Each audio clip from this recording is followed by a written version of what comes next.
Hi. ఎన్నికలయిపోయినియి. భారతదేశంలో, తెలుగు రాష్ట్రాల్లో, ప్రత్యేకించి ఆంధ్రప్రదేశ్‌లో ఎన్నికల ఫలితాలు అందరినీ ఆశ్చర్యానికి గురిచేసినాయి. అయితే దాని వెనకాల ఒక గేమ్ చేంజర్, ఒక మ్యాన్ ఆఫ్ ద మ్యాచ్ అని అందరూ చెప్తున్నటువంటి వేళ పవన్ కళ్యాణ్ గారు అభిమానులు చాలా ఆనందంగా ఉన్నారు. దేశంలో కూడా ఆయన గురించి ఎక్కువ వార్తలొస్తున్నాయి. ఇంక తెలుగు యూట్యూబ్ ఛానెల్స్ అయితే ఒక్కసారి మీరు ఆ వీడియో చూసినా చూడకపోయినా కొన్ని వందల వీడియోలు పవన్ కళ్యాణ్ గారి గురించి వస్తున్నాయి. అయితే పవన్ కళ్యాణ్ గారికి కొన్ని కోట్ల అభిమానులున్నారు. అలాగే ఈ ఎన్నికల ఫలితాలు చూసిన తర్వాత కూడా కొత్తగా చాలామంది అంటే ఆయన ఇంతకుముందు అభిమానులు కానోళ్ళు కూడా అభిమానులయ్యి ఉంటారు. నాకు ఆయనతో ఉన్నటువంటి పరిచయం పీఆర్‌పీ పార్టీ అప్పుడు 2008, 9 ఆ ప్రాంతంలో మేము చాలా సార్లు మాట్లాడుకున్నాం. వేరే వాళ్ళు నా పుస్తకం గురించి 'ఫైర్ బుక్' గురించి ఆయన చెప్పినట్టుగా కూడా ఒకాయన చెప్పారు. సో, అయితే నాగబాబు గారు నా ఒక మిత్రుడు. కొంతకాలం మేము జర్నీ కూడా చేశాం. నా 'అమ్మా నాన్న జీనియస్' పుస్తకాన్ని నాగబాబు గారే రిలీజ్ చేశారు. సో, ఆయన కుటుంబంతోటి నాకు 4, 5 ఇయర్స్ మేము సన్నిహితంగా ఉన్నాం. అయితే ఇప్పుడు రాజకీయాలు మారిపోయినియి. ఇప్పుడు ఒక నాయకత్వ శిక్షణ, ఇలాంటివన్నీ కూడా అవసరం లేకుండా ఒక మ్యాక్రో లెవెల్‌లో చేయాల్సినటువంటి ఒక నాయకుడు ఒక ఉద్యమంలా తీసుకురావాల్సినటువంటి పరిస్థితులు ఏర్పడినాయి గనక, సో, దానికి ఒక రకంగా చెప్పాలంటే ఎలాంటి క్వాలిటీస్ ఉంటే అంత లాంగ్ టర్మ్ విజన్ తోటి చేయగలరు అనడానికి, ఈ యొక్క పవన్ కళ్యాణ్ గారిని యొక్క అభిమానులు ఉద్దేశించి కేవలం అభిమానించకుండా ఆయన నుంచి ఎలాంటివి మనం నేర్చుకోవచ్చు అని అనడానికి నాకు అనిపించినటువంటి ఒక 10 పాయింట్స్ మీతో షేర్ చేయదలుచుకున్నాను. పవన్ కళ్యాణ్ గారి గురించి మనం ఆయనకున్నటువంటి లీడర్‌షిప్ క్వాలిటీస్ గురించి చర్చించుకునే ముందు, ఆయన బ్రదర్ నాగబాబు గారు ఆయన గురించి ఏమన్నారో మనం ఒకసారి చూద్దాం. ఆయన ఒక గుడ్ హ్యూమన్ బీయింగ్. అంటే ఒక బ్రదర్ గురించి అంటే నాకు పర్సనల్‌గా కూడా మాట్లాడినప్పుడు కూడా మాట చాలా సార్లు చెప్పారు. ఒక్కొక్కసారి పవన్ చూస్తుంటే ఒక యోగి అనిపిస్తా ఉంటది. ఎందుకంటే ఏ లీడర్ తయారవ్వాలన్నా ఫస్ట్ లీడర్సు డీప్ థింకింగ్ ఉండాలంటే రీడర్స్ అవుతారండి. Readers becomes leaders. అంటే ఎంత ఎక్కువగా చదివితే ఎందుకంటే ఈ ప్రపంచంలో ఎంతోమంది గొప్ప వాళ్ళ ఆలోచనలు అన్ని పుస్తక రూపంలో ఉన్నాయి. ఎప్పుడైతే మనం అది చదువుతామో ఆ ఫిలాసఫర్లు ఎవరు భూమి మీద ఉండరు. కానీ మనం అందరం వాళ్ళ వాళ్ళ ఆలోచనలో ఉండొచ్చు. వాళ్ళు మనతో ఉన్నట్టే ఉంటుంది. So, leaders are readers. అలాగా నాగబాబు గారు ఎన్ని పుస్తకాలు చదివారో నాకు తెలిసి. ఇన్‌ఫాక్ట్ నా ఫస్ట్ బుక్ 'సీక్రెట్' చదివి నాకు ఫోను చేసి నాకు మిత్రుడయ్యారాయన. అందుకని ఏ లీడర్ అవ్వాలన్నా గాని రీడర్ అవ్వాలన్నది గుర్తుంచుకోవాలి. రెండవది society comes first. Even family is secondary అని చెప్పారు నాగబాబు గారు పవన్ కళ్యాణ్ గురించి. ఖచ్చితంగా వాస్తవం అండి అది. ఆయన పర్సనల్ లైఫ్ గురించి ఎవరెవరో కామెంట్ చేస్తా ఉంటారు గానీ, ఆయన యొక్క ఫోకస్ వల్ల ఆయన పర్సనల్‌గా ఇబ్బంది పడుంటాడు. కానీ నాకు తెలిసింది ఆయన మిత్రులు, ఆయన దగ్గరున్న వాళ్ళు కూడా చెప్పారు. వాళ్ళ యొక్క ఎ ఇంతకుముందు ఆ వైఫ్ పేపర్‌లో రాసేస్తా ఉండేదట. ఎందుకంటే ఏదన్నా ఒక న్యూస్ చూసారనుకోండి, మనం కూడా చూస్తాం. ఎవరికన్నా గనక అన్యాయం జరిగినా, ఒక చిన్న పిల్లలకి ఏమైనా అయినా, ఒక వుమెన్‌కి ఏమైనా అయినా చూస్తాం, బాధపడతాం. సో, ఆయన కొంచెం డీప్‌గా ఆయన కళ్ళనీళ్ళొచ్చేసాడు. దాని మీద ఆలోచిస్తా అలాగా ఉండిపోయేవాడాయన. అంటే సొసైటీలో మనకు తెలియని ఫ్యామిలీస్ కష్టం వస్తే కూడా బాధపడేటటువంటి మనస్తత్వం ఆయనకుంది. అది క్లోజ్ పీపుల్ చాలా మందికి తెలుసు. అంటే ఈవేళ మనకి పక్కింటి వాళ్ళకొస్తే మనకు సంబంధం లేదనుకునే విధంగా ఇవాళ గేటెడ్ కమ్యూనిటీస్‌లో, అపార్ట్మెంట్స్‌లో మారిపోయిన సందర్భంలో, ఇప్పుడు మనం why should we care for each other అనుకున్న సమయంలో, మన సమాజమే మన కుటుంబం అని పర్సనల్‌గా అనుకోవడం అనేది ఎంత గొప్ప సామాజిక బాధ్యత ఒకసారి ఆలోచించండి. Next is highly knowledgeable. Because knowledge అనేది ఇన్ఫర్మేషన్ వల్ల రాదండి. మీరు విపరీతమైన ఫెయిల్యూర్స్ ఎక్స్‌పెరిమెంట్ చేయడం వల్ల ఫెయిల్ అయ్యి నాలెడ్జ్ వస్తుంటుంది. So, applied information becomes knowledge. So, and broad mindedness అంటే మనకి ఈవేళ చాలా చోట్ల అది ప్రత్యేకించి తెలుగు రాష్ట్రాల్లో, ఆంధ్రప్రదేశ్‌లో క్యాస్ట్ పాలిటిక్స్ ఎక్కువున్న రోజుల్లో మనం అందరము మనుషులము అని ఒక లవ్ యూనిట్ చేయగలదు. ఒక ప్రేమ మనుషులందరినీ కలపగలదు అని ఒక ఆలోచన తీసుకురావడం అనేది బ్రాడ్ మైండెడ్‌నెస్‌కొస్తుంది. అంటే న్యాయం అన్నది అందరికీ ఉండాలండి. సెలెక్టెడ్‌గా ఉండదు అలాగా. సో, ఇవాళ డివైడెడ్ పాలిటిక్స్ ఉన్న రోజుల్లో యునైటెడ్ పాలిటిక్స్ తీసుకురావడం అనేది చాలా మంచి విషయం. సో, ఇప్పుడు let me begin the 10 top leadership qualities నేను అబ్జర్వ్ చేసినవి పవన్ కళ్యాణ్ గారంటూ మనం విందాం. మొట్టమొదట ఏంటంటే ఎవరైనా గాని ఏదన్నా ఒకటి మొదలుపెట్టాలంటే స్టార్ట్ విత్ వై అంటారు. మీరేం స్టార్ట్ చేస్తున్నారో అందరికీ తెలుసు. ఎందుకు స్టార్ట్ చేస్తున్నారనే ఇంటెన్షన్ బలంగా ఉండాలి. అంటే మొట్టమొదటి క్వాలిటీ ఏంటంటే the power of intention. So, ఎవరికైనా ఈవేళ ఇంటెలిజెన్స్ ఉంటదండి. ఇంటెలిజెన్స్ ఉండడం అంటే మా గురువుగారు ఓ మాట చెప్తుంటారు. మీరందరూ జేబులో తేళ్ళేసుకొని తిరుగుతారురా అని. తేళ్ళేసుకొని తిరగడం ఏంటి గురువుగారు అంటే, అదే తెలివేసుకొని తిరుగుతార్రా. మీ జేబులో తెలివేసుకొని వాడిని ఎలా వాడేద్దాం అనుకుంటా ఉంటారు.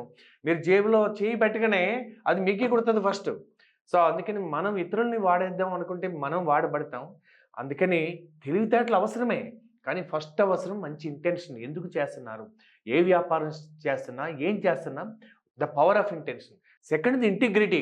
మీ ఆలోచన, మీ మాట, మీ చేత అంటే మీ యొక్క యాక్షన్స్ కూడా మ్యాచ్ అయితే దాన్ని ఇంటిగ్రిటీ అంటారు. అంటే మీతో మీరు నిజాయితీగా ఉండడం. ఎందుకంటే ఈ ప్రపంచంలో ఎక్కువ సమయం మీరు మీతోనే గడపాలి. ఏదో సినిమాలో చెప్తారండి. ఎవరినైనా మోసం చేసినా ఎంతో కొంత బాగుపడతావు. నిన్ను నువ్వు మోసం చేసుకుంటే ఏం బాగుపడతావు అని. సో, అందుకని మొట్టమొదటిది కావాల్సింది మనతో మనం అంతర్గతంగా నిజాయితీగా ఉండడం. మూడవది ఇంటెలిజెన్స్. అందుకని పవన్ కళ్యాణ్ గారిలో ఆ యొక్క పవర్ ఆఫ్ ఇంటెన్షన్ చాలా చాలా బలంగా ఉందని నేను నమ్ముతాను. బికాజ్ పర్సనల్‌గా చూసాను నేను. ఆయన మనం కొడితే ఎలా ఉండాలని అప్పుడు ఆవేశం ఎంతుందో, సినిమాల్లో ఎంతుందో బయట కూడా అంతే ఉంది. అంటే ఒక రకంగా చెప్పాలంటే ఆయన చాలామంది ఈవేళ రాజకీయాల్లోనే నటులు ఎక్కువ ఉంటారు. సో, ఆయనలో సహజంగా ఉన్నటువంటిదే ఆ థాట్ ప్రాసెస్ మన సినిమాల్లో కూడా కనపడుతూ ఉంటుంది ఆయనకి. That's the first thing. The second thing is mission driven. ఎవరైనా గానీ ఏదన్నా ఒక పని అనుకుంటారు. రిజల్ట్ రాకపోతే వదిలేస్తూ ఉంటారు. సో, అది కొంతమంది 1000 డేస్ చేస్తే ఒక మిషన్ సక్సెస్ అవుతుంది అంటారు. కానీ కొంతమంది లాంగ్ టర్మ్ ఉంటదండి. దీన్నేమంటే మిషన్ డ్రివెన్ అంటారు. అంటే ordinary people have jobs, extraordinary people have careers, exceptional people have missions అంటారు. అంటే మార్టిన్ లూథర్ కింగ్ ఓ మాట అంటాడు. If you have not discovered something worth dying for you are not fit to live అని. నువ్వు జీవితంలో మరణాన్ని స్వీకరించేటటువంటి పని దొరికే వరకు అంటే if you have not discovered something worth dying for, మరణం వచ్చినా సరే నేను ఈ పనే చేస్తాననే పని దొరికే వరకు ఇంకా జీవించడానికి సిద్ధంగా లేవు అని. అంటే మీ జీవితం అయిపోవాలి తప్ప మిషన్ అవ్వకూడదు. అలాంటి మిషన్ ఇప్పుడు స్వామి వివేకానంద అంటారు, మన జీవితం అయిపోయి రిజల్ట్ రాకపోయినా బాధపడకండి, ఇట్ విల్ కంటిన్యూ. సో, మీ యొక్క దాని యొక్క ఫలితం ఉండి తీరుతుందంటారు. సో, మిషన్ డ్రివెన్ ఏంటంటే ఎవరు మిషన్ డ్రివెన్ ఉంటారు? ఒక ఎంటర్‌ప్రెన్యూర్ గాని, ఒక వ్యక్తి గాని లైఫ్ టైమ్ ఒక పర్పస్ ఉండాలంటే గనక చాలా మందికి తెలుసండి ఎప్పుడు పుట్టారో. కొంతమందికే తెలుసు ఎందుకు పుట్టారో. సో, అలా వాళ్ళ పర్పస్‌ని గుర్తించిన వాళ్ళు ధన్యులండి. ఎవరు గుర్తించగలుగుతారు? ఒక విజను, ఒక మిషను, ఒక పర్పస్ ఉన్నవాళ్ళు ఈ లాంగ్ టర్మ్ సో, దానిని కన్సిస్టెన్సీగా ఉండగలుగుతారు. చాలామంది చెప్తారు దట్ ఆయన ఓడిపోయినప్పుడు ఒక సీట్ ఉన్నప్పుడు ఉన్నారు. అలాగే సీట్ లేకపోయినా ఉన్నారు. సో, ఈవేళ తక్కువ సీట్లు 21 సీట్లు వచ్చినా మాత్రమే ఆయన ఉన్నారు. అంటే because of the long term vision అండి. ఎక్కడ చేస్తే, ఎలా చేస్తే మనకి ప్రజలకి మన ఇంటెన్షన్ సర్వ్ అవుతుందన్న విషయం ఆలోచించుకోవడం అనేది మిషన్ డ్రివెన్ అవుతుంది. This is called an entrepreneur mind set. Entrepreneur should have the infinite game. Finite game అంటే మనకి శరీరం కనపడుతుందండి. మన ఆత్మ కనపడదు. కనపడని దానికి కనపడని లక్ష్యం ఉండాలి. కనపడేదానికి కనపడే లక్ష్యం ఉండాలి. సో, ఇన్‌ఫైనైట్ గేమ్ ఏంటంటే మనం ఫైనైట్ గోల్స్ పెట్టుకోవచ్చు. ఎలక్షన్ వరకు ఫైనైట్ అండి. కానీ మన పర్పస్ అన్నది ఇన్‌ఫైనైట్. ఇదే డిఫరెన్స్ అన్నమాట. స్టేట్స్‌మెన్‌కి, ఒక పొలిటీషియన్‌కి. పొలిటీషియన్ నెక్స్ట్ ఎలక్షన్ దృష్టిలో పెట్టుకొని పనిచేస్తాడు. ఒక స్టేట్స్‌మెన్ ఒక జనరేషన్ దృష్టిలో, నెక్స్ట్ జనరేషన్ దృష్టిలో పెట్టుకొని పనిచేస్తాడు. మన కలాం గారు గాని, పివి నరసింహారావు గారు వీళ్ళందరూ స్టేట్స్‌మెన్‌లోకొస్తారు. స్టేట్స్‌మెన్స్ తక్కువైపోయి పొలిటీషియన్స్ మాత్రమే ఉన్నటువంటి నేటి కాలంలో ఒక లాంగ్ టర్మ్ విజన్ గురించి ఆలోచించేటటువంటి పవన్ కళ్యాణ్ గారి క్వాలిటీ మనం ఖచ్చితంగా నేర్చుకోవాలి. అందుకని ఏ సంస్థకైనా గానీ లాంగ్ టర్మ్ విజన్, అది మీ purpose of the organization and ఈ యొక్క సంవత్సరం గోల్స్ 2 కూడా ఉండొచ్చనమాట. అలాగే ఏ స్టూడెంట్‌కైనా గానీ లైఫ్ పర్పస్ ఒకటుంటుంది. అలాగే గోల్స్ ఒకటుంటుంది. గోల్స్ అచీవ్ చేసిన తర్వాత ఆ పర్పస్‌కి అలైన్ అయిందా లేదని చూస్తే దెన్ ఫెయిల్యూర్స్‌కి, సక్సెస్ వచ్చినప్పుడు అతిగా పొంగిపోరు. ఫెయిల్యూర్ వచ్చినప్పుడు అతిగా కుంగిపోరు. దీన్నే స్థితప్రజ్ఞత అంటారు. అండ్ మూడవ క్వాలిటీ నేను ఆయనలో చూసింది ఏంటంటే కరేజ్ అనమాట. సో, మీరు ఎక్కడికెళ్తున్నారు ముఖ్యం కాదు. ఎక్కడి నుంచి వస్తున్నారని ముఖ్యం. మీరు తీసుకునే నిర్ణయాలు బయట నుంచి తీసుకుంటున్నారా? ప్రేమ నుంచి తీసుకుంటున్నారా? ప్రేమ నుంచి వచ్చిందంతా కూడా కరేజియస్‌గా ఉంటదండి. 2 రకాల కరేజ్ ఉంటది. ద్వేషం నుంచి కరేజియస్ ఉంటారు.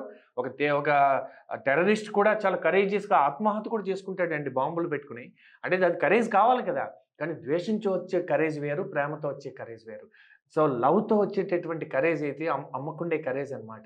సో, అలాంటి కరేజ్ సృష్టికి దారితీస్తుంది. కన్‌స్ట్రక్టివ్ యాక్షన్‌కి దారితీస్తుంది. ద్వేషంతోటి, విద్వేషంతోటి, పగా ప్రతీకారంతోటి వచ్చేటటువంటి కరేజ్ డిస్ట్రక్షన్‌కి దారితీస్తుంది. సో, ఇది మనం బాగా గుర్తుంచుకోవాలి. డజంట్ కేర్ అంటే ఈవేళ నేను కూడానండి ఒకప్పుడు చాలా వీడియోలు చేద్దాం అనుకుని కొన్ని తీసేసిన సందర్భాలున్నాయి. ఎందుకంటే క్రిటిసిజంకి నేను అంత ఈజీగా తీసుకోలేను. బట్ ఒక లీడర్‌కి ఉండాల్సిన ఒక గొప్ప క్వాలిటీ ఏంటంటే ఎంతమంది హేళన చేసుంటారండి. అసలు హేళనే ధ్యేయంగా రోజు ఎంతమంది పని చేస్తుంటారు. ఎంతమంది ట్రోల్ చేసుంటారు. ఆయన స్పీచెస్ చూసి, ఆయన మాటలు చూసి ఎమోషనల్ అనుకుని ఎంతమంది అనుకుని ఉంటారు. But he has not cared because that is where you need courage. ఎందుకంటే మనకి ఒక మిషన్ ఫోకస్ ఉన్నప్పుడు మిగతా ఇది కనపడకూడదు. ఒక ఫైర్ ఉన్నప్పుడు సపోజ్ మీకు మెసేజ్ వచ్చింది, మీ ఇంటి దగ్గర ఇల్లు అంటుకుంది, ప్రమాదంలో ఉంది మీ ఫ్యామిలీ అని, ఇంకేదైనా ఆలోచిస్తారా? అలా సమాజంలో ఒక కష్టం వచ్చినప్పుడు ఒక కాలింగ్ అంటారు, లోపల నుంచి ఒక బలమైన కాలింగ్ వచ్చినప్పుడు నోబడీ ఇంకా మిగతా విషయాలని పట్టించుకోకుండా ఉండేటటువంటి ఒక గొప్ప లీడర్షిప్ క్వాలిటీ ఒక ఎంటర్‌ప్రెన్యూర్‌కి, ఒక లీడర్‌కి ఉంటే గనుక మీ జీవితంలో కూడా ఒక పర్పస్ ఉండి అన్‌డివైడెడ్ ఫోకస్ వస్తే you will become unstoppable and unshakeable. And fourth one ఏంటంటే ధర్మంతో ఉండడం. అంటే ధర్మంతో ఉండడం అది చాలా కష్టం అంటారు. ధర్మ, అర్థ, కామ, మోక్ష అంటారు. ధర్మంతో కూడిన అర్థ, ధర్మంతో కూడిన కామ. మనిషికి ఇక్కడే ఎన్‌లైటన్‌మెంట్ ఇస్తదని దాని అర్థం. అయితే ధర్మానికి 5 పిల్లర్స్ ఉంటాయని భగవద్గీత చెప్తుంది. ఈ 5 ఉన్నాయా లేదో మీరు ఒకసారి గమనించండి. ఫస్ట్ జ్ఞానం అంటే నాలెడ్జ్ ఉండాలి. మీరు ఏ ఫీల్డ్ ఎంచుకుంటారో ఆ ఫీల్డ్‌లో నాలెడ్జ్ ఉండాలి. వెళ్ళిన వెంటనే నాలెడ్జ్ రాదండి. పవన్ కళ్యాణ్ గారికి సినిమాల పట్ల నాలెడ్జ్ ఉండుంటది, చాలా సంవత్సరాలు చేశారు గనక. కానీ రాజకీయాల్లోకి వచ్చేటప్పటికి ఆయన ఇన్ఫాంట్. టీఆర్‌పీలోకి వచ్చేటప్పటికి ఆయనకి ఆవేశం ఉండుంటది. కానీ ఆయన మొట్టమొదట మ్యారేజ్ వేరు, వెడ్డింగ్ వేరు. మీరు ఏదన్నా ఒక పొలిటికల్ పార్టీ భారీగా స్టార్ట్ చేసినా అవి ఉండొచ్చు, ఉండకపోయి ఉండొచ్చు. అదే చూడండి, వెడ్డింగ్ భారీగా చేస్తారు. వాళ్ళిద్దరికీ సరిపోయిందా లేదా అన్నది చూడకుండా సమాజంలో వాళ్ళ యొక్క హోదా చూపించుకోవడం కోసం 10,000 మంది వచ్చి పెళ్ళిళ్ళు కూడా చూస్తుంటారు. నిజానికి ఆ పెళ్లి కూతురికి, పెళ్లి కొడుకుకి వీళ్ళెవరో తెలియదు కూడా. సో అది చాలా హడావిడిగా చేస్తారు. భోజనాలు ఎవరు పెడతారో తెలీదు. కానీ ఎన్ని వంటలు పెట్టారో ఇవన్నీ చెప్పుకుంటా ఉంటారు. కానీ మ్యారేజ్ అంటే మా ఊర్లో చిన్నప్పుడు ఇంటి ముందు పందిరేసి చేసేవారండి. సో అది నిజంగా సెలబ్రేట్ చేసుకోవాల్సింది 5 ఏళ్ళ తర్వాత, 10 ఏళ్ళ తర్వాత, 25 ఏళ్ళ తర్వాత. Because marriage is simple. ఆత్మీయులు మాత్రమే ఉంటారు. సో దిఖావా కాదు. సో సిమిలర్‌గా ఆయన పార్టీని కూడా ఒక మ్యారేజ్ చేసినట్టుగా చాలా సింపుల్‌గా చేశారనమాట. ఎందుకంటే ఆయన విజన్ చాలా పెద్దది. ఆయనకున్నటువంటి కాన్ఫిడెన్స్ అలాంటిది. ఒక మీటింగ్ పెట్టి సింపుల్‌గా మాట్లాడాన ఆత్మీయులు ఆయనకు నిజంగా అభిమానులే వచ్చుంటారు దానికి. సో అందుకని ఫస్ట్ నాలెడ్జ్ సంపాదించాలంటే గనక వినాలి. ఆయన నాకు తెలిసింది ఎవరితో వినాలి, అందరి ఒపీనియన్స్ వినుండరు. కానీ ఖచ్చితంగా ఎవరి దగ్గర నేర్చుకోవాలో నాకు తెలిసిన వాళ్ళు కూడా ఆయన వాళ్ళ దగ్గరికి వెళ్ళి పూర్తిగా వినడం అన్నది నాకు తెలుసది. అండ్ నాలెడ్జ్, ధైర్యం అంటే పేషెన్స్ అండి. మనకి రిజల్ట్ కోసం ఆ యొక్క పేషెన్స్ కావాలి. సో ఒక రోజులో రాదండి. చైనీస్ బ్యాంబూ ప్రిన్సిపల్ అంటారు. అది ఒక సంవత్సరానికి ఒక 2 అడుగులే పెరుగుద్దట. అలా 3 సంవత్సరాలు కూడా అంతే పెరుగుద్దట. కానీ ఆ రైతు దాన్ని సేవ చేస్తాడు. ఎందుకంటే 4వ సంవత్సరం ఒక 2 మంత్స్ టైంలో 80 ఫీట్ పెరుగుతుందట. అంటే ఇంతకాలం పెరగలేదా? పెరిగింది. దాని లోతు పెరిగింది. సో చెట్టుకైనా, వ్యక్తికైనా ఎంత లోతు ఎక్కువుంటే అంత ఎత్తు పెరుగుతాడు. అందుకని సడెన్‌గా సక్సెస్ చూస్తారు గానీ దాని వెనకాల ఎన్ని డికేడ్స్ ఆఫ్ నాలెడ్జ్ ఉంది, ఎంత డికేడ్స్ ఆఫ్ శ్రమ ఉంది, ఆలోచన ఉంది అన్నది సక్సెస్ అయిన తర్వాత ప్రపంచానికి తెలుస్తుంది గానీ అవ్వకముందు క్లోజ్ పీపుల్‌కి తెలుస్తుంది. మూడవది ప్రేమ. అంటే ఎంత ప్రేమ ఉండాలంటే ఆయమ్మ ప్రేమలా కాదండి. మదర్‌కి ఉండేటటువంటి లవ్ ఉండాలనమాట. ఏదన్నా చైల్డ్‌కి ఏదన్నా అయిందంటే ఆ నైట్ డాక్టర్‌కి ఎవరైనా చూపించాలనుకుంటే డాక్టర్ ఫోన్ ఎత్తకపోతే పొద్దున్న చూపిద్దామని అనుకుంటారా? ఆటో లేకపోతే, క్యాబ్ లేకపోతే ఎలా అన్నా సరే మదర్స్ కమిట్మెంట్. అదే ఒక ఆయమ్మకి ఇస్తే ట్రై చేస్తది. అవ్వకపోతే అమ్మ వచ్చే వరకు ఆగుతది. కానీ మదర్ అలా ఉండదు కదా! So mother she will do everything. అది అలాంటి ప్రేమ ఉండాలి. అంటే అబ్సల్యూట్ ప్యాషన్ అంటారు. అంటే సో అలాంటి ప్రేమ ఏ ఫీల్డ్ మీద ఉన్నా గానీ మనిషి దాని మీద డెడికేట్ అవుతాడనమాట. అంటే ధర్మం అంటే జ్ఞానం, ధైర్యం, ప్రేమ, అంకిత భావం, డెడికేషన్ అండ్ న్యాయం, జస్టిస్. సో ఏదైతే మన ధర్మం అని లోపల అనిపిస్తుందో ఈ 5 ఉన్నప్పుడు మనిషికి కరుణ అనే ఒక భావన వస్తదనమాట. మనకి మంచి జరిగినా, అన్యాయం జరిగినా ఇక్కడ తెలుస్తుంటదనమాట. అందుకే జడ్జి గారికి వెనకాల సింబల్ ఏస్తారు, కళ్ళు మూసేస్తారు. ఎందుకంటే నీ కాన్షియన్స్ అని ఒకటుంటది, మనస్సాక్షి అని ఒకటుంటది. నీ యొక్క కంపాస్ అన్నా గానీ నార్త్ కొంచెం మ్యాగ్నెటిక్ నార్త్‌కి, ట్రూ నార్త్‌కి తేడా ఉంటదండి. కానీ నీ మనస్సాక్షి మాత్రం ఎప్పుడు తప్పు చెప్పదు. అందుకని మనస్సాక్షికి అల్టిమేట్‌గా ఈ ధర్మంతో ఉన్నవాడికి మనస్సాక్షి గైడెన్స్ అవుతుందనమాట. That is the one quality we all can learn from him. And warrior mindset, only fighters. So extremist voice can cause a revolution. అంటే తీవ్రవాదులు మాత్రమే ప్రపంచంలో ఏమైనా మార్పు తీసుకురాగలుగుతారండి. అంటే చూడండి, ఇప్పుడు మనకి కొంతమంది ఆరోగ్యం గురించి ఎవరైనా మనం ఇప్పుడు డాక్టర్ మంత్రి గారిని చూడండి, లేకపోతే ఇంకొకరు చూడండి, ఏదన్నా ఒకటి తీసుకుంటే వాళ్ళు ఎంతమంది నవ్వుకున్నా, సెటైర్లు వేసినా చెప్పుకుంటూనే వెళ్ళారు డికేట్స్. అంటే వాళ్ళు ఆరోగ్య తీవ్రవాదులు వాళ్ళు. అలాగే ఏదన్నా ఒక కాజ్‌ని పట్టుకుని దాని మీద తీవ్రంగా మీరు పరిశ్రమిస్తే మీరు తీవ్రవాది అవుతారు. అంటే టెర్రరిస్టులు వేరు. సో తీవ్రవాది వేరు. అందుకని ఏదన్నా ఒకటి పట్టుకుని ఆర్డినరీగా, నార్మల్‌గా ఉంటే అది జరగదండి. ఎందుకంటే ఒక కుక్క మనిషిని కరిస్తే అది న్యూస్ కాదండి. మనిషి కుక్కని కరిస్తే అది న్యూస్ అంటారు. అందుకని నార్మల్‌గా మాట్లాడితే మన తెలంగాణలో కూడా ఉద్యమాలు చూసాం. అంటే ఇంచుమించు తీవ్రవాదులే కదా అది. అందుకని ఒక ఎంటర్‌ప్రెన్యూర్ అంటేనే హిందీలో మీనింగ్ ఉద్యమకారుడు అని. ఉద్యమి అని. అంటే ఏదన్నా ఒక కాజ్ తీసుకొని దాని మీద ఉద్యమించడం అంటే అతను ఉద్యమకారుడు అంటారు. అలా ఆయన ఒక అప్‌లిఫ్ట్‌మెంట్. సో, ఒక తెలుగు రాష్ట్రం బాగుపడాలి, మన దేశం బాగుపడాలని ఒక ఆశయం. ఆశ వేరు, ఆశయం వేరు. ఒక ఆశయాన్ని తీసుకొని దాని మీద ఉద్యమిస్తే ఆయన ఉద్యమకారుడు అనొచ్చు. ఇది మనం ఒక లీడర్ గాని, ఒక ఎంటర్‌ప్రెన్యూర్ గాని నేర్చుకోవాల్సినటువంటి క్వాలిటీ. అందుకని మీరు ఏం ప్రొడక్ట్ చేస్తున్నారు, ఏ సర్వీస్ చేస్తున్నారు, అది ఎంతమందికి అవసరం దాని మీద ఉద్యమించాలి. అండ్ ఆరవది ఫిలాసఫర్. సో, ప్లాటో ఒక మాట అంటాడండి. ఏ కింగ్ వెనకాలన్నా ఒక ఫిలాసఫర్ ఉంటాడు. ఫిలాసఫర్ మాట వింటే మన జీవితంలో సఫరింగ్ పోతది. లేదనుకోండి మనం కూడా సఫర్ అయ్యి కొన్నాళ్ళకి మనమే ఫిలాసఫర్ అవుతుంటాం. సో, ప్లాటో ఏమంటారంటే if good people do not want politics they have to be ruled and punished by bad people. మంచి వాళ్ళు రాజకీయాలు మాకొద్దు అనుకుంటే వాళ్ళు చెడ్డ వాళ్ళ చేత పరిపాలించబడి శిక్షించబడాల్సిందే అంటారు. మరి మన ఇండియాలో, ప్రపంచంలో జరుగుతున్నది ఏంటండి? ఇప్పుడు చూడండి, ఇప్పుడు ఆంధ్రాలో అయితే పోటెత్తారు ఓటేయడానికి. ఎవరు మోటివేట్ చేస్తే ఎళ్లారు? రెండే మోటివేట్ చేస్తాయండి. ఒకటి ఆశ, రెండోది భయం. అంటే నాకేదో ఇస్తారనుకుని ఎళ్లి ఓటేయొచ్చు. లేదా నాకేదో అవుతుందనుకుని ఓటేయొచ్చు. మరి ఏమనుకున్నారో తెలీదు గానీ, బట్ డెఫినెట్‌లీ ఎవరు ఊహించినంత ఓటింగ్ అయితే జరిగింది. దానివల్ల రిజల్ట్స్ కూడా మారినవి. సో, అందుకని ఒక ఫిలాసఫర్ అవ్వాలంటే 4 రకాలండి. ఇవాళ పొలిటీషియన్‌లో 4 రకాలుంటారు. క్యారెక్టర్ ఉండి, అంటే చాలా మంచితనం, నిజాయితీ అన్నీ ఉండి సామర్థ్యం లేని వాళ్ళు. అంటే శీలం ఉంది, సామర్థ్యం లేదు. ఇలాంటి వాళ్ళ వల్ల లాభం ఏముందండి? మంచివాడు కానీ ఏ పని చేయలేడు. సో, అలాంటి వాళ్ళ లాభం ఏముంది? మాట్లాడతారంతే, వాళ్ళు ఏమైనా చర్చల్లో పాల్గొంటారు. సో, రెండవది సామర్థ్యం ఉంది, నిజాయితీ లేదు. కొంతవరకు పర్వాలేదు, కానీ ఆయన బాగు కోసమే ఎక్కువ చేయగలుగుతాడు. ఎందుకంటే సామర్థ్యం ఉంది కదా! So, they are very competent. They can become పదవుల్లోకొచ్చేయొచ్చు. కానీ వాళ్ళ దగ్గర నిజాయితీ లేదు. దానివల్ల ఇంటెన్షన్ లేకపోవడం వల్ల సమాజానికి మంచి జరగదు. మూడవది రెండూ లేదు. వీళ్ళు ఎక్కువ ఉంటారండి రాజకీయ నాయకుల్లో. సో, శీలం లేదు, అంటే క్యారెక్టర్ లేదు, కాంపిటెన్స్ లేదు, సామర్థ్యం లేదు, శీలం లేదు. ఇలాంటి వాళ్ళు ఇంచుమించు ఏంటంటే పందికొక్కులనమాట ఆళ్ళు. వాళ్ళు they are good for nothing. So, కొన్ని పార్టీల్లో ఇలాంటి వాళ్ళని పెంచి పోషిస్తుంటారు. పేట రౌడీల నుంచి వచ్చి వీళ్ళు టికెట్ కొనుక్కొని, సో, వీళ్ళు కూడా బ్రహ్మాండంగా బూతుల మహారాజులాగా చెల్లిపోతుంటారు. బట్ నాలుగవది ఉంటుందండి. దట్ వాళ్ళకి క్యారెక్టర్ ఫస్ట్ సంస్కారం, రెండవది సామర్థ్యం. మీరు చూడండి దట్ వేరే చోట్ల ఎలా ఉన్నారో తెలీదు గానీ, ఒక బ్రదర్‌గా ఎలాంటి సంస్కారం ఉంది.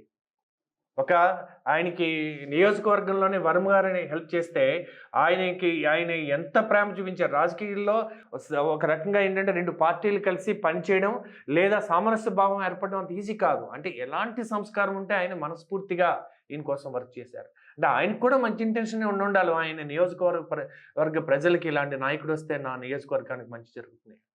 సో, అంటే ఒక పొలిటీషియన్ కూడా ఇన్‌స్పైర్ చేయగలిగాడంటే, so, you have to understand that first సంస్కారం, రెండవది సామర్థ్యం. ఈ 2 combination for a great leader which everybody can learn. కేవలం ఎమోషనల్ అయిపోతే నాయకుడు ఎవరండి? అందుకని మనం ఎవరినైతే అడ్మైర్ చేస్తున్నామో వాళ్ళలోని నాయకత్వ లక్షణాలు తీసుకుంటే దానివల్ల ఎక్కువ ప్రయోజనం ఉంటుందని నేను నమ్ముతాను. సో, లీడర్‌షిప్ క్వాలిటీ నంబర్ 7 ఏంటంటే స్ట్రాటజిస్ట్. ఇప్పుడు మనకి మహాభారతం ఉందనుకోండి, దాంట్లో శ్రీకృష్ణ మహానుభావుడు ఎన్ని స్ట్రాటజీలేసారండి. ఎందుకంటే అవతల శకునిమామ ఉన్నాడు, చాలా పెద్ద స్ట్రాటజీలేస్తాడు. దాన్ని మించిన ఎత్తుకు పై ఎత్తేయాలంటే ఎంత తెలివైనవాడు ఉండాలి. ఎమోషనల్‌గా ఉంటే సరిపోతుందా? ఆయన చాలా ఎమోషనల్‌నే అనుకున్నారు బయట చూసి. కానీ ఆయన ఒక కలవని పార్టీలని, చాలామంది ఏంటిది నేచురల్‌గా లేదు, మొన్నటి వరకు వాళ్ళకి పడదు, కెమిస్ట్రీ లేదు, ఎలా జరుగుతుందనుకున్నారు. కానీ ఒక్కొక్కసారి అవతల పార్టీ కూడా ఎమోషన్ తీసుకొస్తుంటుంది. భయం కూడా ఎమోషన్ తీసుకొస్తూ ఉంటుంది. ఎలా వచ్చిందో తెలీదు గానీ మొత్తం మీద గ్రౌండ్ లెవెల్ వరకు ఆ ఎమోషన్ తీసుకురావడంలో కలపడంలో ఆయన కృతకృత్యుడయ్యాడు. దానివల్ల అల్టిమేట్‌గా so, everything has come into the favour. So, that's most important అండి. That strategy. ఎందుకంటే వ్యూహం అన్నమాట. ఎలాగ మనం అనుకున్నది సాధించాలంటే ఎవరితో కలిస్తే అది జరుగుతుంది, ఎలా జరుగుతుంది అని ఆలోచించాల్సిందే. సో, అందులో ఈసారి అభ్యర్థులను ఎంచుకోవడంలో, ఎందుకంటే పార్లమెంట్‌లో ఇవాళ 93% కరోడుపతీస్ అండి. అంటే మరి అది చెడ్డదా? బిజినెస్ మ్యాన్ అవ్వడం అంటే ఒక రకంగా చెడ్డది, ఒక రకంగా మంచిది. ఎప్పుడు చెడ్డదంటే బిజినెస్ మెన్ వాళ్ళు ఎంపీసో, ఎమ్మెల్యేసో అయినప్పుడు రేపొద్దున్న వాళ్ళు గనక న్యాయంగా నిలబడితే అవతల వాళ్ళకి వాళ్ళ బిజినెస్ మీద గనక ఏదన్నా దాడి జరిగితే వాళ్ళు కాంప్రమైజ్ అయిపోయేటటువంటి పిరికి పందలైతే అది ప్రజలకి నష్టం. అందుకని వాళ్ళ వ్యాపారాల కోసమే వచ్చిన వాళ్ళు రాజకీయాల్లోకి రాకూడదండి. వాళ్ళు ఎమ్మెల్సీలు, ఎంపీలు కూడా అవ్వకూడదని నా ఉద్దేశం.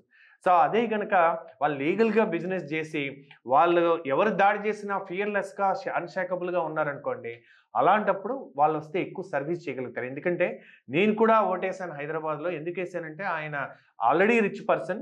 ఈయన కరప్ట్ చేసే అవకాశం లేదు. ఎందుకంటే, ఆయన ఇంటర్వ్యూలు కూడా చూసాను నేను, ఎంపీ క్యాండిడేట్. కరప్ట్ చేసే అవకాశం లేదని. అందుకని ఒక కొంత మంచి బిజినెస్ లేదా కనీసం ఒక మంచి లీగల్ బిజినెస్ చేస్తున్న వాళ్ళు ఎవరైనా అది మంచిదండి. ఎందుకంటే వాళ్ళు ఫైనాన్షియల్ ఫ్రీడమ్ సాధించారు. కొన్నాళ్ళ తర్వాత బిజినెస్ ఆటోమేటిక్‌గా వాళ్ళ పనే ఉండదండి. వాళ్ళు ఇంకా ఆ బిజినెస్‌లో ఉంటే ఎక్కువ నష్టం. లేకపోతే కొంతకాలం తర్వాత అది సేమ్ కిక్ ఇవ్వదు. అందుకని అలాంటి వాళ్ళొస్తే మంచిది. సో, అందుకని ఎవరికి అభ్యర్థిత్వం ఇస్తే వాళ్ళు కొంత ఇన్వెస్ట్ చేయగలుగుతారో, ఎంత టైం ఇన్వెస్ట్ చేయగలుగుతారో, టైం ఇవ్వగలుగుతారో అన్నది ఆలోచించి చేసుంటారని నా అభిప్రాయం. So, and he has definitely ఆ స్ట్రాటజీ వర్క్ చేసింది ఈసారి. 21 సీట్లు తీసుకోవడం అంటే చాలామంది తగ్గించేశారు, మీరు కాంప్రమైజ్ అయిపోయారు అని అనుకున్నారు. దట్ సేమ్ వాళ్ళ సామాజిక వర్గం కూడా అనుకున్నారు. ఎమోషనల్ ఫీల్ అయ్యారు. కానీ ఆయన స్ట్రాటజీ మనం తీసుకున్న కొద్ది సీట్లైనా పవర్‌ఫుల్‌గా గనక మనం చేస్తే ఒకసారి రికగ్నిషన్ 100% స్ట్రైక్ రేట్ వల్ల ఈ యొక్క గుర్తు ఏదైతే గాజు గ్లాస్ ఉందో అది పర్మనెంట్ అయిపోయింది. అంటే ఎంత బ్రాండ్ స్ట్రాటజీ అండి అది. అంటే ఇప్పుడు మళ్ళీ దీన్ని ఇంకా ప్రమోట్ చేసుకొని మళ్ళీ మళ్ళీ మార్చాల్సిన పని లేదు. సో, అది ఎంతవరకు జరిగిందంటే అండ్ ఒక రకంగా చెప్పాలంటే నేషనల్ పార్టీని కలపడం వల్ల నేషనల్ పార్టీ విన్ అవ్వడానికి కొంచెం ఇక్కడ లోకల్ పార్టీ కూడా అవ్వడం వల్ల అది రాష్ట్రానికి మంచి జరిగింది. అండ్ దేశానికి మంచి జరిగింది. ఆయన ఎప్పుడో 'ఖుషి' సినిమాలో ఒక పాటలో దేశం గురించి ఒక భక్తి సాంగ్ ఉంటుంది. 'మేరా జహా' అని. సో, అన్నట్టుగానే ఆయన ఆంధ్రప్రదేశ్ గురించి చేసిన ఇవాళ భారతదేశంలో జరిగే మంచికి కూడా ఆయన కారణమయ్యాడు. అది తిరిగి ఆంధ్రప్రదేశ్‌కి మంచి జరిగేటటువంటి దానికి కారణమైందంటే ఒక మంచి ఇంటెన్షన్ ఉంటే అది ఎన్ని డాట్స్‌ని కనెక్ట్ చేస్తదో ఒకసారి చూసి మీరు కూడా మీ వ్యాపారం గాని, మీ యొక్క కెరియర్ గాని, మ్యారేజ్ గాని ఏది తీసుకున్నా start with a good intention. ఏం చేస్తున్నారనేది ముఖ్యం కాదు. ఎందుకు చేస్తున్నారనేది ముఖ్యం. So, ask yourself why am I doing? అందుకని ప్రతిరోజు పుట్టినరోజు కూడా అడగండి. నేను పుట్టాను కరెక్టే సెలబ్రేట్ చేసుకుంటున్నా. ఎప్పుడు పుట్టాను కాదు, ఎందుకు పుట్టానో కనుక్కోండి. సో, అందుకని everybody knows when they are born. The day you discovered why you are born. ఆ రోజు మీరు నిజంగా పుట్టినట్టు, ఆ రోజు మీరు సెలబ్రేట్ చేసుకోవచ్చు. And eighth power of love versus love for power. చాలా ఇంపార్టెంట్ పాయింట్ అండి అది. పవర్ ఆఫ్ లవ్ అంటే పవర్ ఆఫ్ లవ్ అన్నది ప్రేమ యొక్క పవర్. లవ్ ఫర్ పవర్ అన్నది పదవి కోసం ప్రేమ. మీరు 'బాహుబలి' సినిమా చూసే ఉంటారు. అందులో బల్లాల దేవకి ప్రేమ ఉంది, బాహుబలికి ప్రేమ ఉంది. బల్లాల దేవకి దేని మీద ప్రేమ ఉంది? పదవి మీద ప్రేమ ఉంది. అంటే ఆయనకి లవ్ ఫర్ పవర్ ఉంది. పవర్ ఆఫ్ లవ్ లేదు ఆయనకి. సో, తన పదవి మీద ప్రేమ వల్ల తల్లిని కూడా చంపేస్తాడు ఆయన. అదే Baahubali power of love.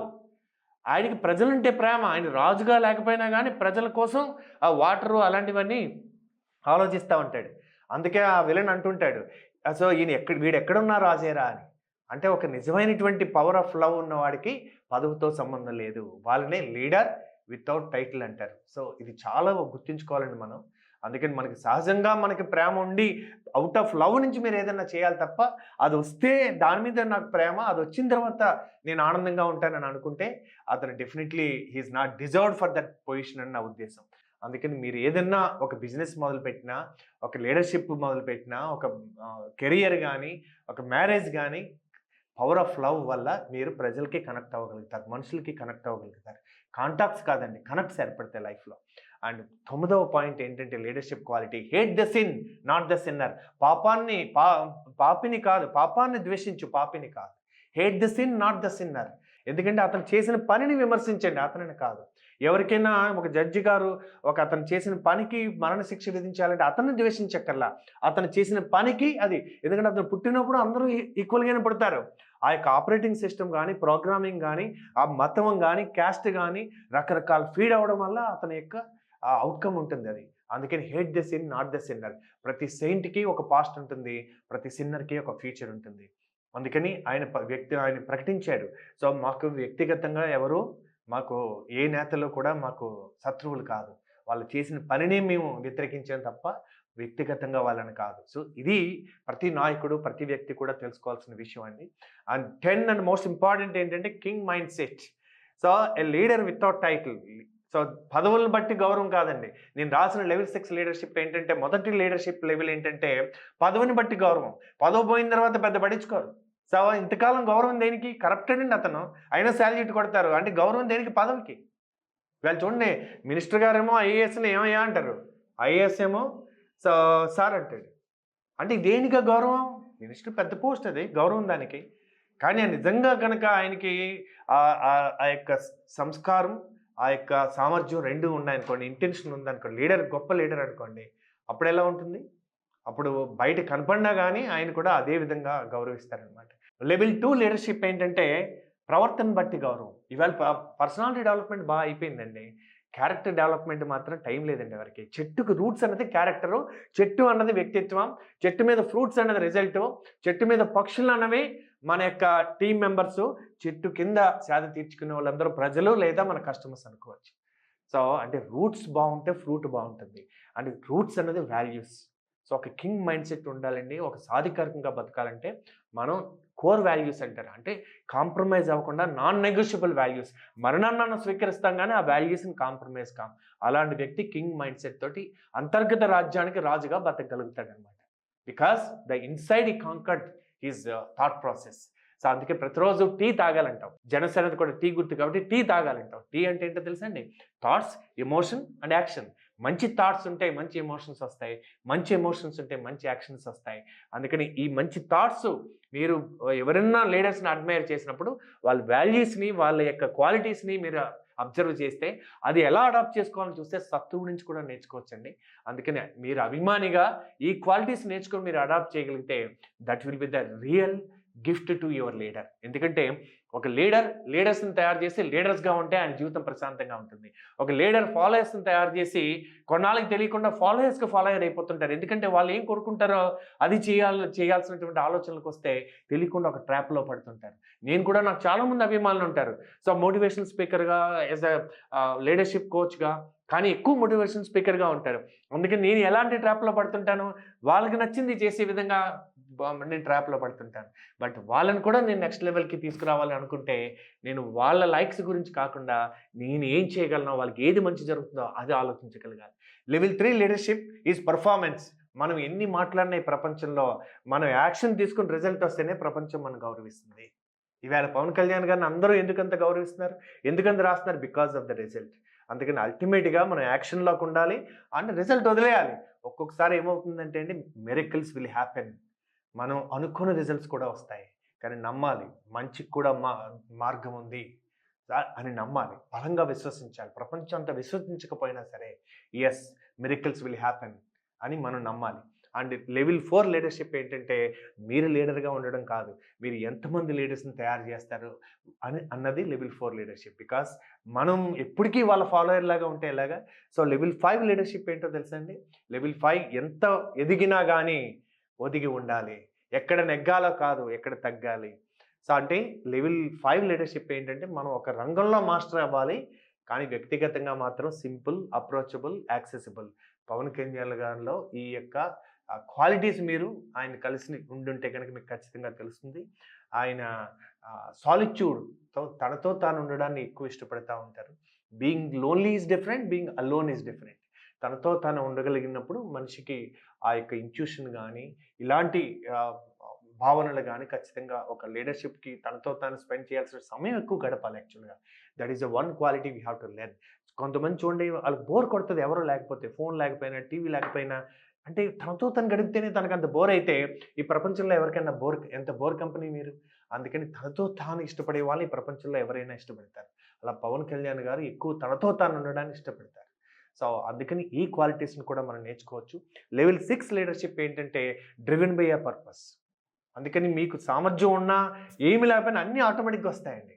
So, are you driven by a cause? ఏదన్నా ఒక సంఘటన, ఒక కాజు ఇది ఖచ్చితంగా ఈ మార్పు జరగాలనేటటువంటి భావన అంటే మీ హృదయంలో మీకు కరుణ ఇవన్నీ మీకొస్తే గనక దాని మీద ఉద్యమిస్తే you are called a level 6 leader.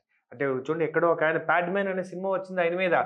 ఆయన చూసారు ఒక రూరల్ వుమెన్‌కి ఎందుకు లేవు ఈ శానిటరీ నాప్కిన్స్ రిచ్ పీపుల్‌కి ఎందుకున్నాయి? ఎందుకు చీప్‌గా తయారు చేయకూడదు? అలాని తయారు చేసే మిషన్ ఎందుకు తయారు చేయకూడదు? అని ఆహ్, ఒక మన తమిళనాడులో ఒకాయన దాని మీద ఉద్యమించి దాన్ని తయారు చేసి ఎవరైతే దీన్ని ఇంత చీప్‌గా తక్కువ రేట్‌కి ఇవ్వాలనుకుంటున్నారో వాళ్ళకే ఆ మిషన్‌లు అమ్మి పద్మశ్రీ అవార్డ్ కూడా తీసుకున్నారాయన. అంటే ఆయన లెవెల్ 6 ఎంటర్‌ప్రెన్యూర్ అన్నమాట. అంటే సోషల్ ఎంటర్‌ప్రెన్యూర్ సెంటర్. ఒక కాజ్ కోసం పనిచేసింది. ఎంటర్‌ప్రెన్యూర్ అంటే ఎందులో పడితే అందులో ఎంటర్ అయ్యే వాళ్ళని ఎంటర్‌ప్రెన్యూర్ కాదండి. అంతా ప్రేరణతోటి ఒక పనిని మొదలుపెట్టి దాని మీద ఉద్యమించే వాళ్ళని ఆంత్రప్రెన్యూర్ అంటారు. అంటే ఒక రకంగా ఒక పొలిటికల్ పార్టీ జనసేన కూడా ఒక ఆంత్రప్రెన్యూర్‌షిప్పే. ఇవాళ తెలుగుదేశం 40 సంవత్సరాలు అంటారంటే ఆయన ఫౌండర్ ఎన్టీ రామారావు గారు దాన్ని తర్వాత చంద్రబాబు నాయుడు గారు ఇలా తీసుకొచ్చి నెక్స్ట్ లెవెల్ లీడర్స్ తీసుకెళ్తా ఉంటారు. అంటే ఏ మూవ్‌మెంట్‌కైనా మూవ్‌మెంట్ మేకర్స్ ఉంటారు.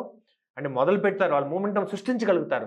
మూవ్‌మెంట్ ట్యాకర్స్ దాని వెనకాల నాగబాబు గారు లాంటి వాళ్ళు ఇంకా చాలామంది లీడర్స్ నాదెండ్ల మనోహర్ గారు ఇట్లా చాలామంది లీడర్స్ ఎంతోమంది వెనకాల బ్యాక్‌గ్రౌండ్ వర్క్ చేసుంటారు. వాళ్ళందరూ మూవ్‌మెంట్ టేకర్స్. సో, అందరూ మూవ్‌మెంట్ మేకర్స్ అవ్వక్కర్లేదు. చరిష్మాటిక్ లీడర్స్ అవ్వక్కర్లేదు. సో, మూడవదేంటంటే మూవ్‌మెంట్ బ్రేకర్స్. మనతోడే ఉండి కోవర్ట్‌లాగా ఉండి విమర్శిస్తా ఉంటారు. సో, వాళ్ళని కూడా జాగ్రత్తగా చూసుకోవాలి. అంటే ఎవరున్నారో అలాంటి వాళ్ళతో జాగ్రత్తగా ఉండాలి. నాలుగవది మూవ్‌మెంట్ ఫేకర్స్. చేసేద్దాం రండి అంటారు. అవసరం వచ్చిన టైంకి కనపడరు. సో, వీళ్ళు నిజమైన లీడర్స్ ఎవరో అథెంటిక్‌గా అబ్జర్వ్ చేయాలి. అండ్ ఐదవది ఉంటారు మూవ్‌మెంట్ జోకర్స్. ఇంక వాళ్ళు ట్రోలింగు, కామెంట్సు ఇయి తప్ప వాళ్ళు నిజంగా క్షేత్రస్థాయికొచ్చి పనిచేసే వాళ్ళు ఉండరండి. అందుకని నిజంగా పవన్ కళ్యాణ్ గారు మూవ్‌మెంట్ మేకర్. అందుకని ఆర్గనైజేషన్‌కి ఉపయోగపడేది ఇద్దరే. Movement makers and movement takers. ఇద్దరిలో మనం ఒకరినన్నా మనం ఆర్గనైజేషన్‌లో ఉండాలి. లేదా అలాంటి వాళ్ళతో మనం కొలాబరేషన్ అవ్వాలి. So, and this is what I wanted to communicate with you. So that ఇందులో ఎక్కడైనా ఒక మాట మీ అందరికి ఎవరికైనా ఉపయోగపడితే సంతోషం.